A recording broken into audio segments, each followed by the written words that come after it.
નમસ્કાર, આપ જોઈ રહ્યા છો નેશન પ્લસ ન્યૂઝ. હું છું આપની સાથે હેતલ ભગત. આણંદ પોલીસે 10 ગૌવંશના જીવ બચાવ્યા છે. ભાલેજમાં ગેરકાયદેસર રીતે ગૌવંશનું કતલખાનું ચલાવતા 4 શખ્સો ઝડપાયા છે. આણંદ જિલ્લાના ભાલેજમાં ગેરકાયદેસર રીતે ચાલતું ગૌવંશનું કતલખાનું પકડાયું છે. પોલીસે 885 કિલો ગૌમાંસ તેમજ 10 જીવતા ગૌમાંસ સહિત રૂપિયા 4.86 લાખના મુદ્દામાલ સાથે 4 શખ્સોની અટકાયત કરી આગળની કાર્યવાહી હાથ ધરી છે. ભાલેજમાં આવેલ કુરેશી મોહલ્લામાં રહેતો કાદરભાઈ મહમદભાઈ કુરેશી પોતાના સાગરીત ઇસાકભાઈ સિદ્દીકભાઈ કુરેશી તેમજ અન્ય મળતિયાઓ માણસો સાથે મળીને પોતાના ઘર પાસેની જગ્યામાં ગેરકાયદેસર કતલખાનું ચલાવી તેમાં ગૌવંશની કતલ કરી ગૌમાંસ વેચાણનો ધંધો કરતા હોવાની બાતમી આણંદ એલસીબી પોલીસને મળી હતી, જેથી પોલીસની ટીમે આજરોજ કુરેશી મોહલ્લામાં બાતમી મુજબની જગ્યાએ દરોડો પાડ્યો. તે વખતે ત્યાં કેટલાક ઇસમો ગૌવંશની કતલ કરી ગૌમાંસ આગુ પાછું કરી રહ્યા હતા, જે પૈકી કેટલાક ઇસમો પોલીસને જોઈને ભાગી ગયા હતા.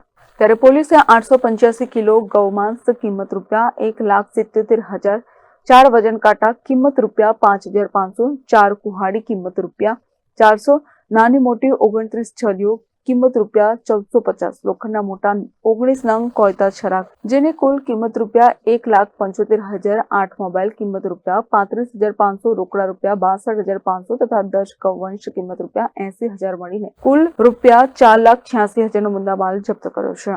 પીએસઆઈ પાવરા તથા એલસીબીની ટીમે પીએઆઈ બ્રહ્મભટ્ટ સાહેબની સૂચના અને માર્ગદર્શન હેઠળ તેમને હકીકત મળેલ કે ભાલેજ ખાતે રહેતા કાદરભાઈ મોહમ્મદભાઈ કુરેશી તથા ઇસાકભાઈ સિદ્દીકભાઈ કુરેશી જે આણંદના વતની છે, બંને ભેગા મળી અને ભાલેજ ખાતે કુરેશી મોહલ્લામાં ગેરકાયદેસર ગૌવંશ લાવી કતલ કરી આણંદ તથા ભાલેજમાં અલગ અલગ જગ્યાએ વેચાણ કરે છે. તે બાતમીના આધારે એલસીબીની ટીમ તથા પીએસઆઈ પાવરાએ રેડ કરતા આ સદર જગ્યાએથી 10 જેટલા ગૌવંશ જીવતા હાલતમાં મળી આવેલા, તેમજ ગૌવંશનો જથ્થો મળી આવેલો. આ બાબતે એફએસએલ અધિકારી તથા પશુ ચિકિત્સકની હાજરીમાં આ મુદ્દામાલ ચેક કરતા ગૌવંશનો મળી આવેલો. આ મુદ્દામાલ જોતા કુલ 885 કિલો ગૌમાંસ મળી આવેલ, જેની કિંમત 1,77,000 જેટલી થાય છે. તેમજ જે 4 આરોપી મળી આવેલા તે કાદરભાઈ ઉર્ફે કાદર હાજી મોહમ્મદ કુરેશી, જીલાણીભાઈ રબ્બાણીભાઈ કુરેશી, મુસ્તુફા રસુલભાઈ કુરેશી તથા શકીલભાઈ સિકંદરભાઈ કુરેશી, તમામ રહેવાસી ભાલેજ. તેમજ આ રેડ પોલીસની જોઈ અને જે જગ્યાએથી 5 જેટલા આરોપી ભાગી ગયેલા તે પૈકી ઇસાકભાઈ સિદ્દીકભાઈ કુરેશી જે આણંદના વતની છે, મુસ્તિકીનભાઈ ઉર્ફે બાટલી મહેમૂદભાઈ કુરેશી ભાલેજ, મહેબૂબભાઈ અબ્દુલભાઈ કુરેશી ભાલેજ, રસુલભાઈ કમાલભાઈ શેખ અલીના તથા હસન ઉર્ફે ભાઈ ઉર્ફે કઠલાડી મુસ્તુફા કુરેશી રહેવાસી ભાલેજ આ રેડ દરમિયાન નાસી ગયેલા છે. આ તમામના વિરુદ્ધમાં ભાલેજ પોલીસ સ્ટેશનમાં ગુનો રજીસ્ટર કરવામાં આવેલો છે. સદર જગ્યાએથી પોલીસને કુલ 10 જેટલા જીવતા ગૌવંશની કતલ કરેલો 885 કિલોગ્રામ જેટલો 1,77,000નો ગૌવંશનો મુદ્દામાલ તથા પશુ કતલ કરવાની સાધન સામગ્રીમાં વજન કાંટા 4, કુહાડી 4, લોખંડની છરીઓ 29, મોટા છરા 19 તેમજ ડિસમિસ, સોયા, લોખંડના સળિયા તેમજ અલગ અલગ વજન કાંટા મળી આવેલા.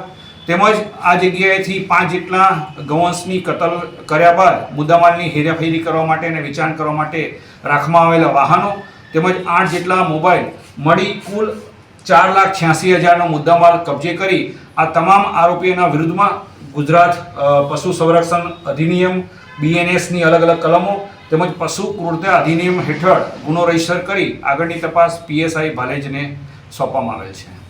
સાહેબ, આ કેટલા સમયથી ચાલતું હતું અને આ આરોપીઓ દ્વારા શું મોરસ ઓપરેન્ડી અપનાવવામાં આવતી હતી? ગૌ હત્યા કરવા માટે ગૌ કઈથી લાવવામાં આવતી હતી અને ક્યાં વેચવામાં આવતું હતું? હાલમાં આરોપીઓનું ઇન્ટ્રોગેશન કરતા છેલ્લા 1 વર્ષથી ચોરી છુપીથી અલગ અલગ સમયે અને અલગ અલગ તારીખે છૂટક આ પ્રવૃત્તિ કરતા હોવાની હકીકત તપાસ દરમિયાન જણાવેલ છે. તેમજ આણંદ જિલ્લાના અલગ અલગ ગામોમાંથી પોતે પશુની ખરીદી કરી, ગૌવંશની ખરીદી કરી ખેતી માટે વપરાશ કરે છે તેવું કહી અને ખરીદી કરી, પરંતુ તેનો ખરેખર ગૌવંશ તરીકે ઉપયોગ કરી અને કતલ કરતા હોવાની હકીકત હાલ સુધીની તપાસ દરમિયાન જણાવેલ છે. સાહેબ, વેચતા ક્યાં હતા આ લોકો? મેં કહ્યું એ પ્રમાણે અગાઉ ભાલેજમાં છૂટક તેમજ આણંદમાં અલગ અલગ શહેરમાં અલગ અલગ વેપારીઓને વેચતા હોવાની હકીકત જણાવેલ છે. આજરોજ આ તમામ આરોપીઓને નામદાર કોર્ટમાં રજૂ કરી તેઓના પોલીસ કસ્ટડી રિમાન્ડ મેળવ્યા બાદ આ તમામ બાબતે હકીકત વધુ તપાસમાં જણાવ્યા. આણંદ દિનેશ પટેલની સાથે Hiren Shah, nation plus news Khambhat. સમાચારોના સતત અપડેટ મેળવવા માટે અમારી નેશન પ્લસ ન્યૂઝની યુટ્યુબ ચેનલને સબસ્ક્રાઇબ કરો, બેલ આઇકન દબાવો અને જોડાયેલા રહો ફેસબુક, ઇન્સ્ટાગ્રામ અને ટ્વિટર પર.